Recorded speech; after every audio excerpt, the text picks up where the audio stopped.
বসে না ঘরে বন্ধু রে, কি অপরাধ পাইয়া রে বন্ধু ছাইরা গেলা মোরে।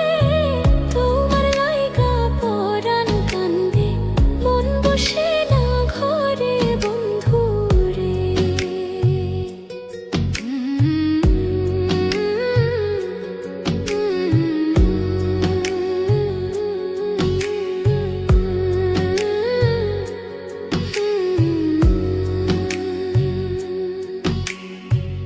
কত কথা কইতাম রে দুইজন বৈশা পুকুর পাড়ে, সেই সব কথা